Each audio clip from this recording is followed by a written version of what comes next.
ባልንጀራዬስ ማን ነው?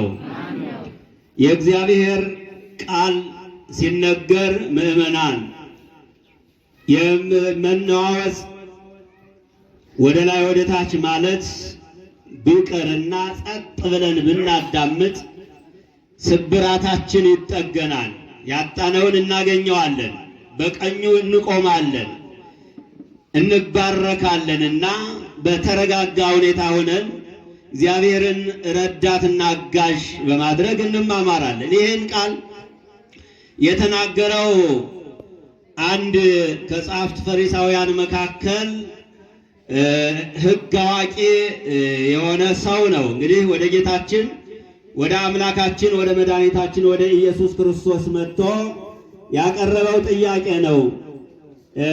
ይሄ ሁለተኛው ጥያቄ ነው። የመጀመሪያው ጥያቄ ምን የሚል ነበረ? የሉቃስ ወንጌል ምዕራፍ 10 ቁጥር 25 ላይ መምህር ሆይ የዘላለምን ሕይወት እንድወርስ ምን ላድርግ የሚል ነው። ይሄ ጥያቄ እጅግ በጣም ጤናማ የሆነ ጥያቄ ማለት ትክክለኛ ማሰብ የሚችል ሰው ሊጠይቀው የሚገባ ጥያቄ ነው። ነገር ግን የጥያቄው ዓላማ ትክክል አይደለም። ሰውየው የጠየቀው ማወቅ አቅቶት መረዳት አቅቶት የሚሰራው ጠፍቶት ለመረዳት አይደለም ይህን ጥያቄ ያቀረበው። ጌታችን አምላካችን መድኃኒታችን ኢየሱስ ክርስቶስን ሊፈትነው ነበር። ምን ሊለው መመና ሊፈትነው ነበር ያቀረበው።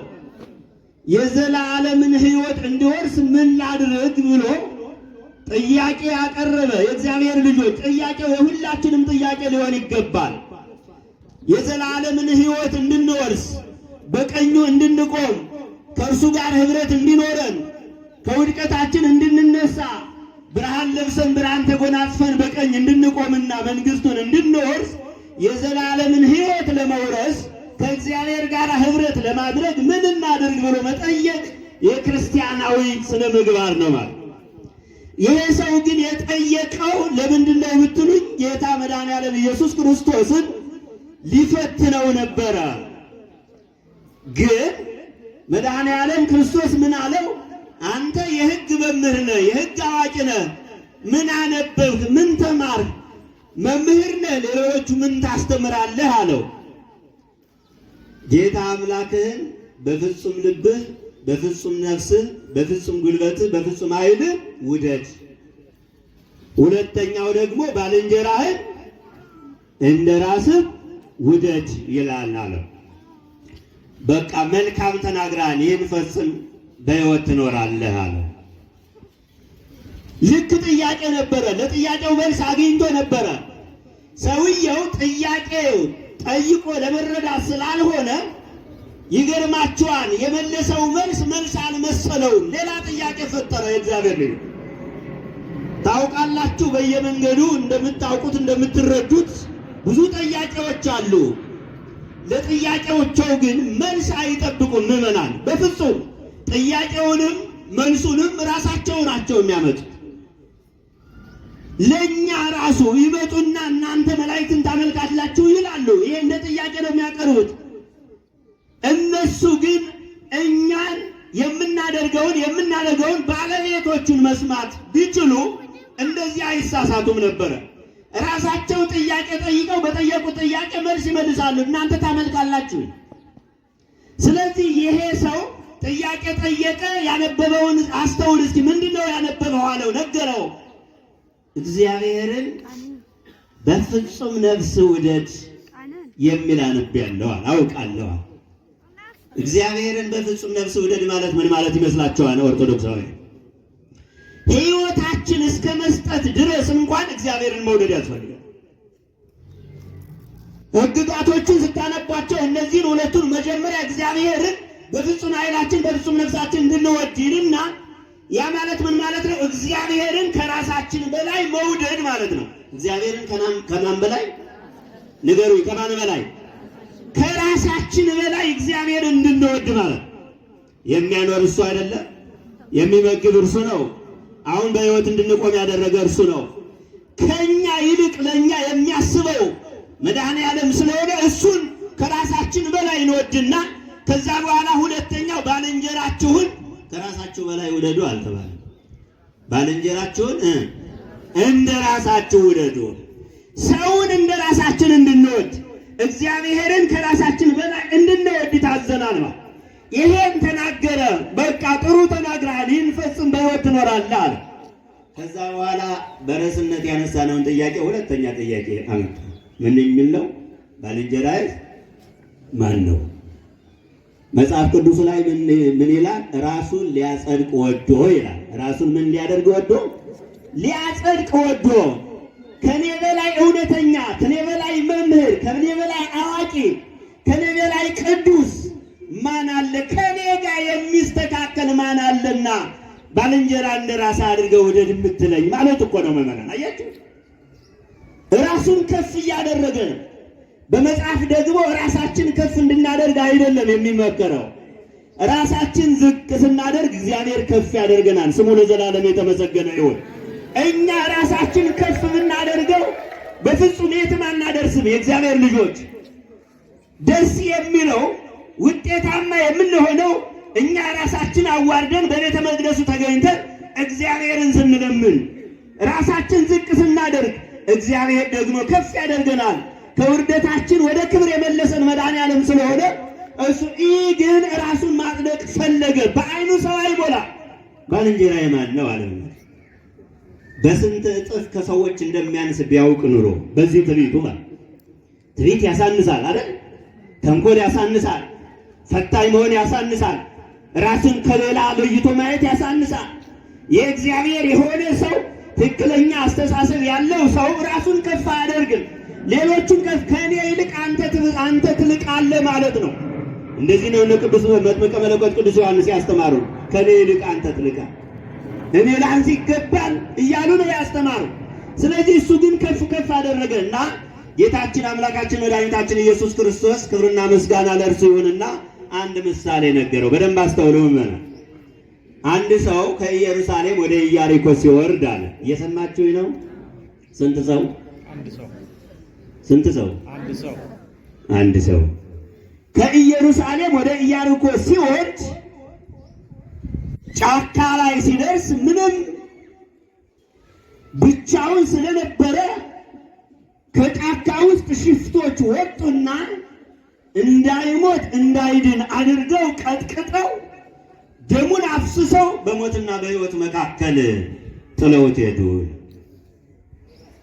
ከባድ ነው አይደል? ምዕመናን ዛሬ በሕይወትና በሞት መካከል ጥሎ መሄድም የለም አይደል? እያረዱ ደም እያፈሰሱ እንደውም ዘልዝለው ሲበሉ ያሳዩናል። ያሳዝናል። ይሄ ሰው ሰዎቹ ደብድበውታል፣ ደሙ ፈሷል። መረዳት ይፈልጋል፣ የሚያግዘው ይፈልጋል። እባካችሁ እርዱኝ ለማለት እንኳን አይችልም። ይኸውላችሁ በሞትና በሕይወት መካከል ማለት ሙቷን ብላችሁ ጠጋ ስትሉ የሆነ እስትንፋስ ሙቀት አለው ሰውነቱ። አይህማ ደግሞ አለ በሕይወት አለ ስትሉ ደግሞ አይንቀሳቀስም። በሞትና በሕይወት መካከል ማለት በጣም ከባድ ነው። እግዚአብሔር ልዩ በዚህ ውስጥ እያለ በዚህ መከራ ውስጥ እያለ አንድ ካህን መጣ። ተመለከተው፣ ደሙ ፈሷል፣ ሰውየው ቆስሏል። በሕይወትና በሞት መካከል ነው፣ ግን ገለል ብሎ ሄደ ካህኑ። ምን አይነት ጨካኝ ካህን ነው እያላችሁ እንደሆነ ሌላው ሌላዊ መጣ፣ አየው፣ ተመለከተው፣ ደሙ ፈሷል። አሁንም አላገዘውም፣ አልረዳውም፣ ገለል ብሎ ጥሎት ሄደ። ሶስተኛ አንድ ሳምራዊ መጣ። ይኸውላችሁ ይሄን የሚነግረው ጌታችን መድኃኒታችን ኢየሱስ ክርስቶስ ራሱን ሊያጸድቅ ወዶ ባልንጀራ ማን ነው ላለው ሰው ባልንጀራ ምን አይነት እንደሆነ እየነገረው ነው። ወዳጅ ምን አይነት እንደሆነ እየነገረው ነው። ወዳጅ ራሱን አሳልፎ የሚሰጥ ነው። ምዕመናን ወዳጅ የተራበ የሚያበላ ነው። ወዳጅ ስትወርቁ የሚደግፋችሁ ነው፣ የሚገፈትራችሁ አይደለም። ስለዚህ ወዳጅ ምን አይነት እንደሆነ ሊነግረው ሲፈልግ ነው። አሁን የሳምራዊ ተመለከተው፣ እንደሌሎቹ አልፎት መሄድ አልፈለገም። ምዕመናን ተጠጋው፣ አየው፣ በሞትና በሕይወት መካከል ነው፣ እስትንፋስ አለው።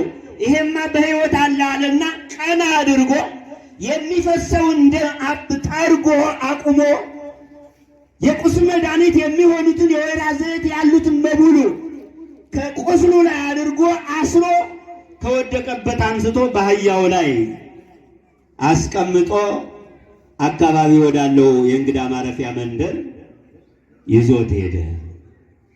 ተውሶ አይደል ምመነ እናንተ የወደቀ ታነሳላችሁ፣ የቆሰለ ታክማላችሁ፣ የተራበ ታበላላችሁ። ምን ያክል ነው የምንተዛዘነው?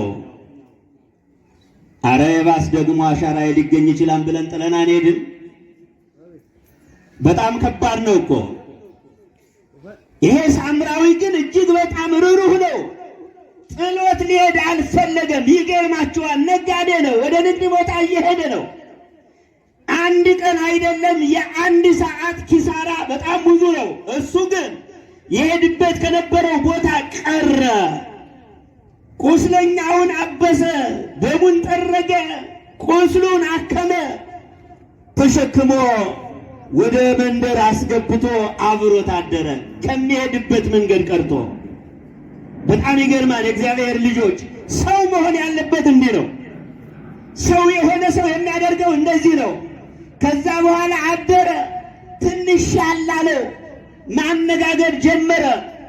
በል እንግዲህ ተመልሼ አያለሁ፣ በርታ፣ ጠንክር፣ ከሚሄድበት ደርሼ ልምጣ ብሎ እሱን ካረጋጋ በኋላ የቤቱን ባለቤት 2 ዲናር ሰጠውና ይሄው እስካሁን ላለው እንካ ላደርነበት፣ ወደፊት ደግሞ ለሚያድርበት ለሚበላው ወጭ ካለ ከዚህ ባለ ስመጣ መልሼ የሚያስፈልገውን አድርግለት እኔ እከፍላለሁ አለ። አይደለም አያውቀውም እኮ ታውቃላችሁ። ዘመዱ አይደለም፣ ጓደኛው አይደለም፣ ሰው ነው። ሰው ስለሆነ ብቻ ሰው ክቡር አይደለም። ችግሩ እኮ አሁን እኛ ክብራችን ጥለን ነው። ሰብእሰን ዘክቡር ውእቱ ኢያእመረ ወኮነ ከመ እንስሳ ዘአልቦሙ ልብ ወተመሰሎሙ ይላል። ሰው ክቡር ሳለ አላወቀም፣ ልብ እንደሌላቸው አእምሮ እንደተነሳቸው የሚበሉትን እሳር እንጂ ፊት ለፊት ያለውን ገደል እንደማያውቁት እንስሳ መሰለዋል። ምን ማለት? አረ ከዛም አልፎ አውሬ ሆኗል ሰው።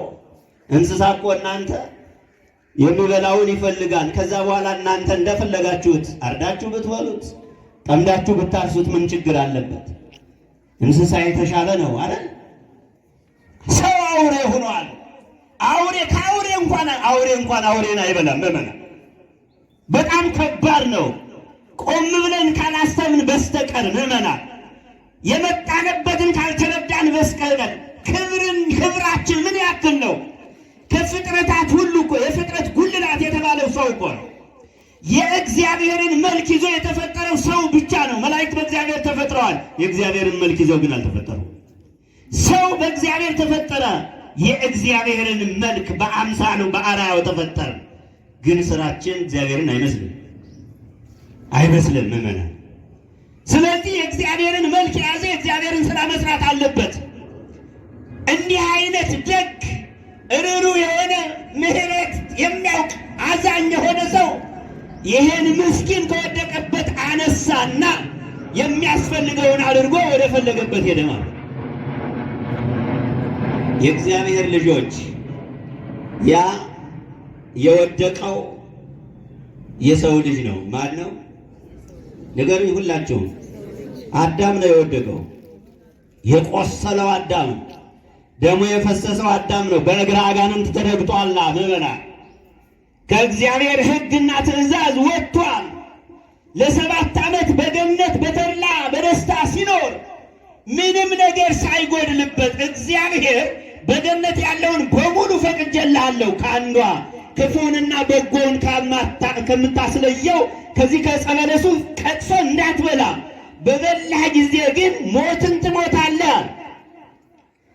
ይህን ቃል ጠበቀ። ለ7 ዓመት የብርሃን ልብስ ለብሶ የምድር ሁሉ ገዥ ሆኖ ዛሬ የሚያስፈሩን አጥንታችን የሚሰብሩ በመርዛቸው የሚነድፉን በሙሉ ከእባብ ጭምር እንኳን ሳይቀር በአዳምና በሔዋን እግር ስር ሄደው ይንበረከኩ ነበር። ታውቃላችሁ?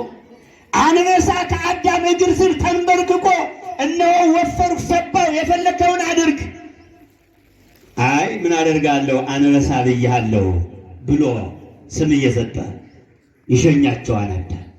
የሰው ክብር የዚህን ያክል ነበረ። ፍጥረት ሁሉ የሚንበረከክለት፣ መላእክቱ ሁሉ የሚረጋሉ የሚታዘዙለት የሚራዱት እኮ ነው የሰው ልጅ ምዕመናን። እስኪ እንዳው ክብራችን ተመልከቱት። ምድር ለማን ነው የተዘረጋው? ንገሩ መልሱ እናንተ ለኛ። ምድር ለማን ነው የተዘረጋው? ሰማይ ለማን ነው የተዘረጋው?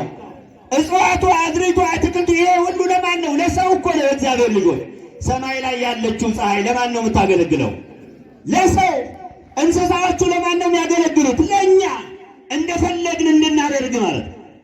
ይህን ሁሉ ያደረገ ገና ከመፈጠራችን በፊት ከእሁድ እስከ ዓርብ 3 ሰዓት በሙሉ ለሰው የሚያስፈልገውን በእነዚህ ቀናት ፈጥሮ መጨረሻ ላይ ትልቁን እንግዳ የሰው ልጅ በክብር ፈጠረ። መድኃኒዓለም ስሙ ይክበር ይመስገን። ኧረ አመስግኑት።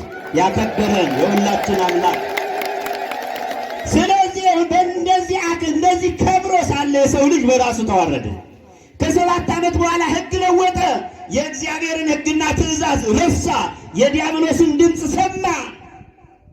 ወንጌል ለውጥ። አሁን ወንጌል የሚለውጡ ሰዎች መጥተዋል። ቋንቋ የሚቀይሩ ሰዎች መጥተዋል። ምን እውነተኛውን ወንጌል የሚያጣምሙ ሰዎች መጥተዋል። የቀደመችዋን ይዛችሁ ካልሄዳችሁ በስተቀር መውደቃችሁ እንደሆነ አይቀርም። ስለዚህ ወደቀ። የወደቀው አዳም ነው። ይኸውላችሁ ካህኑ አይቶ ገለል ብሎ ሄደ የተባለው እነ መልከጼዴቅ መጡ። ዝም ብለው ገለል ብሎ አይደለም የሄዱ፣ መስዋዕት አቀረቡ። ግን ደግሞ ምንም ዋጋ የለም። ሌዋውያን መጡ። እስከ እነ ቀያፋ ያሉት በሙሉ የላም የጊደር የወይፈን የእንስሳት ደም አፈሰሱ መስዋዕት። ምንም ግን ከበሽታችን አልተፈወስንም። የ5500 ዘመን በጨለማ ውስጥ ሰው ተዋጠ። እንደወደቀ ነው። የሚያክመው አልተገኘም፣ የሚያነሳው አልተገኘም፣ ደሙን የሚጠርግለት አልተገኘም፣ የሚያረጋጋው አልተገኘም። የሰው ልጅ በእግረ አጋንንት እየተረገጠ ነው ወድቆ። ሳምራዊ የተባለው የድንግል ማርያም ልጅ መድኃኒዓለም ኢየሱስ ክርስቶስ መጣ ከሰማይ ወደ ምድር። አመስግኑት። ክብርና ምስጋና ለመድኃኒዓለም።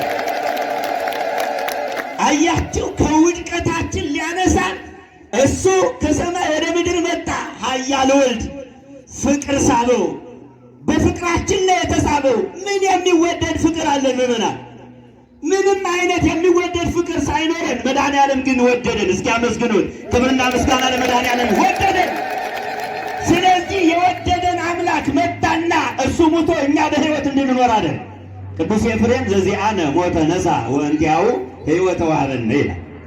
የእኛን ሞት ወስዶ የበደልን እኛ፣ ያጠፋን እኛ፣ የተሳሳትን እኛ፣ ሕግ የጣስን እኛ፣ ያፈረስን እኛ፣ ነገር ግን ይህን ሁሉ ካሳ መድኃኒዓለም ኢየሱስ ክርስቶስ ቀራንዮ አደባባይ ላይ ራቆቱን ተሰቅሎ በችንካር ተቸንክሮ የሾህ አክሊል ከራሱ ላይ አቀዳጅተውት በታላቅ ስቃይ ከአይምሯችን በላይ በሆነ የእኛን ዕዳ መድኃኒዓለም ከፈለ። ስሙ ለዘላለም የተመሰገነ ይሁን። ስለዚህ ከውድቀታችን ያነሳን እና መድኃኒዓለም ኢየሱስ ክርስቶስ ምን አለው ለሰውየው? እሺ ከነዚህ ከሦስቱ ለወደቀው ሰው ባልንጀራው ማን ነው? የትኛው ነው ባልንጀራው? ምዕመናን፣ ካህኑ ነው? ሌዋዊው ነው? ሳምራዊ ነው? ንገሩኝ በአንድ ድምፅ። ማን ነው? ወዳጁ ማን ነው? ምሕረት ያደረገለት ማን ነው? ማን ነው ባልንጀራው አለው። ምሕረት ያደረገለት ነው አለ። አንተም እንደዛው አድርግ። መጀመሪያ ሕግ ፈጽም በሕይወት ትኖራለህ አለ።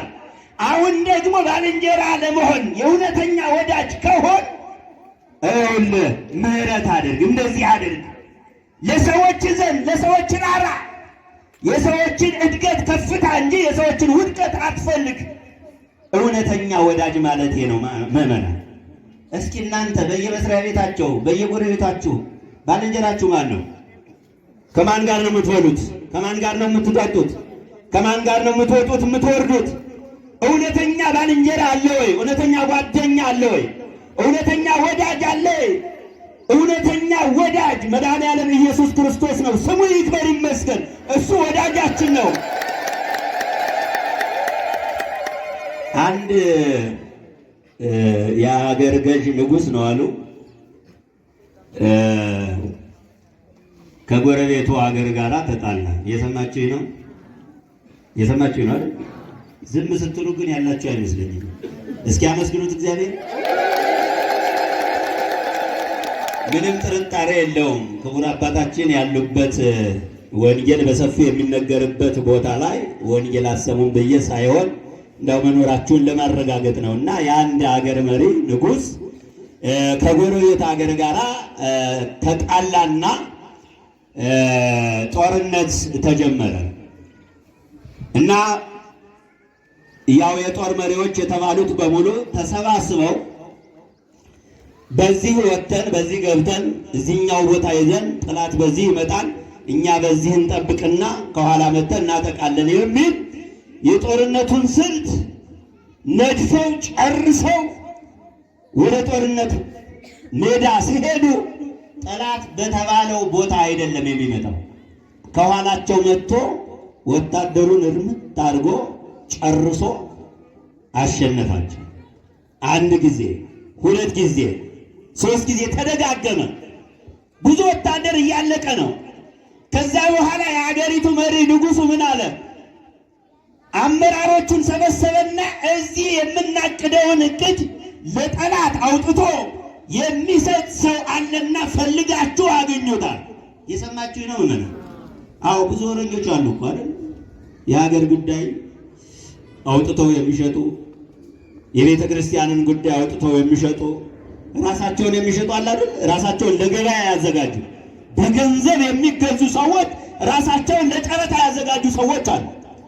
ስለዚህ ይሄ ሰው አለ፣ ሰላ ያለ እዚህ ጆሮ ጠቢ፣ በጣም ያስጠላል እኮ ቋንቋ አለ። እሱን ፈልጉ አለ ንጉሱ። እሺ አሉ፣ ፈለጉ። ወረኛውን አገኙት። አግኝተነዋል። ምን ይሆን ንጉሥ? 40 ይገረፋል በአደባባይ። ስንት ይገረፋል? ንገሩኝ። 40 ይገርፈዋል። ለሰው መቀጣጫ መሆን አለበት። አምጦ ወደዚያ ተጨነቁ። እነዚያ አጥኑና አምጤ የተባሉት ሰዎች ተጨነቁ። ኧረ እንደው ንጉሥ ይላል፣ ምንድነው? አላገኛችሁትም? አልደረሳችሁበትም? የተፈጠረውን ነገር ንገሩኝ፣ ምንድነው? አይ ማግኘትስ አግኝተነዋል፣ ግን ወሬ ስታቀብል የነበረችዋ ሴት ናት አለ። ምንድናት? ምንድናት? ያው ሴት፣ ያው ሰው አለ። ስለዚህ ምን አስጨነቃችሁ? አምጧት፣ በሕዝብ መካከል ትገረፋለች እርቃኗን ሆና። አይ ችግሩ እሱ አይደለም ማለት እና ምንድነው? ወሬ ስታቀብል የነበረው ያንተ እናት ናት አሉት። ማናት? በቃ ያን ጊዜ ምን ይደረግ? ያንተ እናት ናት። ይህን ሁሉ ስታደርግ የነበረ ይህን ሁሉ ወታደር ያስጨረሰች፣ በጭካኔ ብዙ ደም ያስፈሰሰች ያንተ እናት ናት። ስለዚህ ምን እናድርግ? እንግረፋት አሉ። ኧረ እናቴን እንዳትነኳል። እሺ እንዴት እናድርግ? ሕጉ ይፈጸማል አለ። ሕጉ ይፈጸማል። እሺ ሕጉ የሚፈጸም ከሆነ እናትን እንገርፋለን። እናቴንማ እንዳትነኳት። ምን ይሁን? ይሄ እውነተኛ የእናቱ ልጅ ነው። እውነተኛ ልጅ እናቱን የሚወድ፣ ለእናቱ የሚያዝን፣ ለእናቱ የሚራራ፣ ደግሞ ሕግ የማይጥስ ያወጣውን ትእዛዝ መመሪያ ተፈጻሚነት እንዲኖረው የሚያደርግ ነው። እንዴት እንደተፈጸመ ታውቃላችሁ? ሰዎቹ የሚገረፉበት ቦታ ሄደና ልብሱን አውልቆ ና በል ግረፈኛ። ማን ነው ያጠፋው? ንገሩኝ፣ ማን ነው ያጠፋው? እናቱ አጠፋች። ሕጉ መፈጸም አለበት፣ መመሪያ ነው። ስለዚህ እናቴ ደግሞ በፍጹም መነካት የለባትም። አሁን ምን ይደረግ? መጣችሁ እኔን ትገርፋላችሁ። ራቁቱን ሆነና ግረፉኛል። ሌላውን ሰው እንደምትገርፉት ነው የምትገርፉኝ። ያን ባታደርጉ ንጉሥ ነው ብላችሁ ብትራሩ ግርፋቱ ወደ እናንተ ይዞራል። እየተራረፉ 40 ገረፉት ንጉሥ። ይገርማል። ስለ እናቱ እንዲህ አይነት ደስ አይልም? መድኃኔዓለም እንዲህ እኮ ነው ያደረገው። የተሳሳትነው እኛ ከዲያብሎስ ጋር ህብረት ያደረግነው እኛ። መድኃኔዓለም ኢየሱስ ክርስቶስ ደግሞ ያን ሕግ ከፈጸመ የሰው ልጅ እንደሚሞት ተናግሯል። ስለዚህ ምንም ጥቅም ስለሌለ የሰው ልጅ ሞት ራሱ መድኃኔዓለም የእኛን ዋጋ ለመክፈል መጣና ተገረፈ። እንዳውም በሥርዓቱ 40 ግርፋት አይደለም ማለት በሕጉ የሚገረፍ ሰው አይሰቀልም፣ የሚሰቀል ሰው አይገረፍም። ግን ሊያስገርፍ የሚችል ስራ የበደለ ሰው አለ፣ ሊያሰቅል የሚችል ስራ የሰራ ሰው አለ። የሁሉንም ዋጋ መድኃኔዓለም ኢየሱስ ክርስቶስ 666 ጊዜ ተገረፈ። ያሳዝናል። ከዛ በኋላ ራቁቱን ቀራንዮ አደባባይ ላይ ሰቀሉት። የቻሉትን አድርገው ወደ መቃብር አወረዱት። ነገር ግን እሱ በታላቅ ኃይልና ስልጣን ሞትን ድል አድርጎ ተነሳ። እልል ብላችሁ እግዚአብሔርን አመስግኑ። ሞትን ድል አድርጎ ተነሳ። ለዚህ ነው ሰላምታችን የሆነ ክርስቶስ ተንሥአ እሙታን በዐቢይ ኃይል ወሥልጣን ማለት ክርስቶስ በታላቅ ኃይልና ስልጣን ተነሳ ማለት። ይኸውላችሁ ክርስቶስ እንዲህ ዋጋ የከፈለው መድኃኔዓለም በታላቅ ኃይልና ስልጣን እውነተኛ ወዳጅ፣ እውነተኛ አጋዥ፣ እውነተኛ መሪ፣ እውነተኛው ዘመድ መድኃኔዓለም ኢየሱስ ክርስቶስ ዋጋ ከከፈለ በኋላ ግን ሞት ይዞ ሊያስቀረው አልቻለም። በታላቅ ኃይልና ስልጣን ሞትን ድል አድርጎ ተነሳ። ብዙ አይነት ትንሣኤዎች አሉ ምዕመናን፣ ብዙ አይነት በቀላሉ እንደው ወደ 5 አይነት ትንሣኤ በነግራችሁ። የመጀመሪያው ትንሣኤ የታምር ትንሣኤ ይባላል። ቶሎ ቶሎ ብዬ ልጨርስ። የመጀመሪያው ትንሣኤ የምን ትንሣኤ ንገሩ ሁላችሁም በማርያም። የመጀመሪያው ትንሣኤ የታምር ትንሣኤ ይባላል። ይሄ የታምር ትንሣኤ የሚባለው አስነሻለሁ ከተነሳ በኋላ መልሶ ደግሞ ይሞታል። አልዓዛርን ኢየሱስ ክርስቶስ አስነሳው። ትንሽ ከቆየ በኋላ መልሶ ሙቷል። ሌሎቹም በስቅለቱ ዕለት ብዙ ከ6600 ዝቅ ከ500 ብቅ የሚሉ ብዙ ሰዎች ተነስተው ከጣማዋን ካስተማሩ በኋላ እውነትን ከገለጡ በኋላ በታምራት የተነሱት መልሰው ሙተዋል። የታምራት ትንሣኤ የሚባለው ይሄ ነው። ሁለት ነገር ያለው ነው። አስነሻለሁ፣ ሞት አለበት። ሁለተኛው ትንሣኤ የድንግል ማርያም ትንሣኤ ነው። የማን ትንሣኤ አልኋችሁ? የድንግል ማርያም አስነሻ አለባት። አዎ መድኃኔዓለም ኢየሱስ ክርስቶስ በኃይሉ አስነሳት። ስሙ ይክበር ይመስገን። ተነሳች። ሞት ግን የለባትም። እንደና አልዓዛር መልሳ አልሞተችም። በሶስተኛው ቀን እንዳውም በክብር አረገች። አመስግኗት ይችላል። በደንብ አመስግኗት። በደንብ የተለየ ነው። አያችሁ የተአምር ትንሣኤ እንደ የሌሎቹ ተራ ሰዎች የተባሉት ሰዎች በተአምር የሚነሱት ሰዎች መልሶ ሞት ሲኖርባቸው፣ ድንግል ማርያም ግን የለባትም ሞት። አረገች፣ ተነሳች። ከተነሳች በኋላ በክብር አሳረጋት መድኃኔዓለም። ማን ይችላል? እግዚአብሔር የተመሰገነ ይሁን። በክብር አሳረጋት ማለት። አዎ ሶስተኛው ትንሣኤ የጌታ ትንሣኤ ነው። እንደነገሯችሁ የጌታ ትንሣኤ አስነሽም የለውም፣ መልሶ ሞት የለበትም። አለቀ። የተነሳው በራሱ ኃይልና ስልጣን ነው። ለዚህ ነው ክርስቶስ ተንሥአ እሙታን። ክርስቶስ ከሙታን ተለይቶ በታላቅ ኃይልና ስልጣን ተነሳ። ሰይጣንን አሰረው፣ አዳምን ነፃ ወጣው። ከሰላም ከእንግዲህ ወዲህ ከዛሬ ጀምሮ ሰላም ሆነ አለ። የሰላም አምላክ ሰላሙን አወጀልን። ስሙ ለዘላለም የተመሰገነ። ለእያንዳንዳችን ሰላም ይስጠናል። አራተኛው ትንሣኤ ልቦና ነው። ትንሣኤ ልቦና ያለው ነጭ ለብሶ ነጭ ተጎናጽፎ በቀኙ ይቆማል። በመጨረሻ ትንሣኤ ልቦና የሌለው ዋጋ የለው። ሌላኛው ትንሣኤ ዘጉባኤ የሚባለው ነው። ልብ አለ።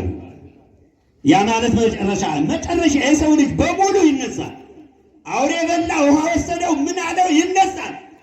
ይሄ ትንሣኤ ሁለት ነገር የያዘ ነው። ዘለሐሳርና ዘለክብር ነው።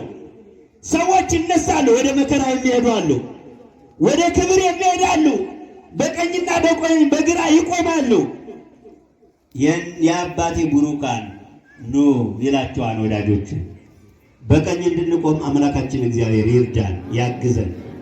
እውነተኛ ወዳጅ በዚህ መልኩ እኛን መጨረሻችን ምን መሆን እንዳለበት የነበረብንን ዕዳ መጥቶ ከከፈለ በኋላ እንዴት መኖር እንዳለብን፣ ርኅሩህ መሆን እንዳለብን፣ አዛኝ መሆን እንዳለብን፣ ታጋሽ መሆን እንዳለብን ተመሃሩ እምኔ እስመ የዋህ አነ ወትሑት ልቤ ይላል። ከእኔ ተማሩ እኔ የዋህ በልቤም ትሑት ነኝና። ስለዚህ እሱ መምህራችን ነው መድኃኔዓለም ኢየሱስ ክርስቶስ። እውነተኛ ወዳጅ የሆነህን ነው። ስለዚህ እውነተኛ ወዳጅ የሚባለው ምሕረት የሚያደርግ ነው፣ ይቅርታ የሚል ነው፣ ሰዎችን የሚወድ ነው፣ የወደቁትን የሚያነሳ ነው። ዛሬ የተሰበሰብንበት ዋናው ትልቁ ዓላማ ይሄ ግዙፍ የሆነ ታላላቅ ተአምራት የሚደረግበት ቤተ መቅደስ ቤተ ክርስቲያን የተመሰረተበት ቀን ነው። እንኳን ደስ አላችሁ መምህራን። አዎ ያው ቤተ ክርስቲያን የመሰረታት መድኃኔዓለም ነው። በደሙ ነው የመሰረታት።